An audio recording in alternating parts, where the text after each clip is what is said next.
जाग रहे हैं लोग। आज तो बलिदान दिवस है। आज के दिन तो लोग ये समझते हैं कि हमारे शहीदों ने जो बलिदान दिया वो देश के लिए दिया और देश को एक विकसित देश बनाने के लिए दिया, ताकि हमारे देश के लोगों को अच्छी अच्छी सुविधाएं मिलें, अच्छी शिक्षा मिले बच्चों को। उसके लिए बलिदान दिया था ना। 75 साल बर्बाद कर दिए इन राजनीतिक दलों ने। अब लोग जाग रहे हैं, अब लोग समझ रहे हैं कि अब वक्त नहीं हमारे पास। 3 पीढ़ियाँ बर्बाद हो गई हमारी इन चक्कर में।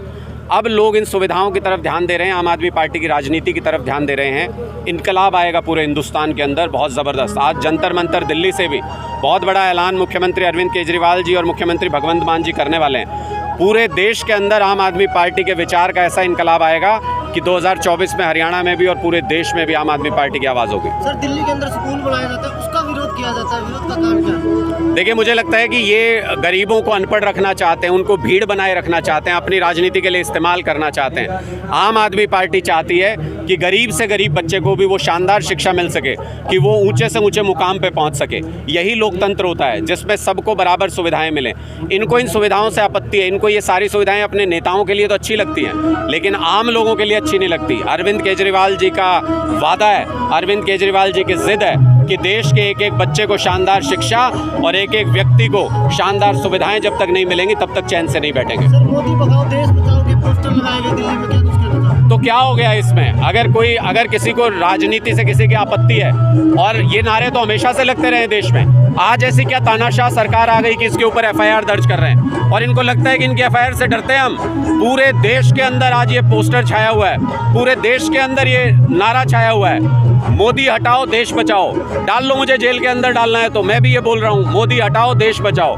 आज के दिन में यही एक रास्ता बचा है, क्योंकि मोदी जी ने पूरे देश को अपने बिजनेसमैन दोस्तों के यहाँ गिरवी रख दिया है। हमारी सारी सुविधाओं का पैसा उठा करके अपने बिजनेसमैन दोस्तों को दे दिया है। देश को बर्बादी की तरफ ले जा रहे हैं। जो अच्छे स्कूल बनाता है उस मनीष सिसोदिया को जेल में डालते हैं, जो अच्छे अस्पताल बनाता है उस सत्येंद्र जैन को जेल में डालते हैं। इसका मतलब मोदी जी देश को बर्बाद करना चाहते हैं। देश का जो लूटते हैं उन लोगों के साथ जहाज़ों में घूमते हैं, देश को सुविधाएं जो देता है उनको जेल में डालते हैं। सर, मोदी भगाओ के पोस्टर लगा गए तो FIR दर्ज हुई, और आज उसकी प्रतिक्रिया में जो है दिल्ली से जो है केजरीवाल को भगाओ और दिल्ली बचाओ। उसके केजरीवाल जी ने तो आज सुबह ही ये बयान दिया। राजनीति में जनता की राय का स्वागत होना चाहिए। हमारा अगर कोई विपक्षी हमें हमारे बारे में कुछ गलत बोलता है, उल्टा बोलता है, स्वागत है उसके विचार का भी। हमने कब मना किया? अरविंद केजरीवाल जी ने तो आज सुबह सुबह ट्वीट करके पूरा लिखा है कि भाई मेरे खिलाफ पोस्टर लगाएं, लगाओ, मुझे तो कोई आपत्ति नहीं।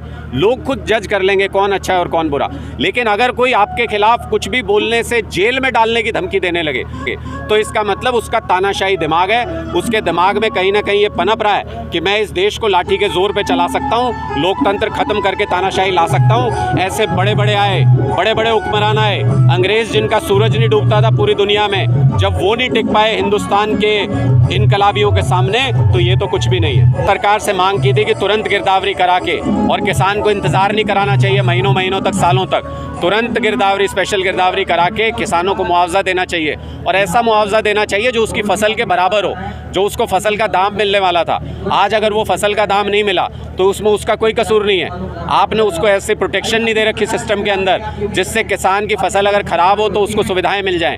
तो मुआवजा भी उसके बराबर का होना चाहिए। 50,000 रुपये के हिसाब से किसानों को मुआवजा मिलना चाहिए जहाँ भी उनकी फसल खराब हुई है। जिस तरह किसान शहीदों के लिए केजरीवाल जी ने बढ़िया बढ़िया स्कीम दी है, क्या हरियाणा में अनदेखी हो रही है शहीदों? हरियाणा में शहीदों की मुझे लगता है कि बहुत ज़्यादा अनदेखी हो रही है, क्योंकि इनको शहीदों से और उस भावना से कोई मतलब नहीं है। देशभक्ति की उस भावना से इनको मतलब नहीं, इनको देश लूटने से मतलब है, वरना कोई कारण नहीं बनता। अरविंद केजरीवाल जी ने तो कहा है कि जो हम स्कीम चला रहे हैं वो सिर्फ हम थोड़ी चला सकते हैं, पूरे देश में जिसको चलानी है चलाए, देख देख के सीखें। अगर हम 1 करोड़ रुपए की सम्मान राशि देते हैं शहीदों के परिवार को, क्यों नहीं हरियाणा सरकार दे सकती?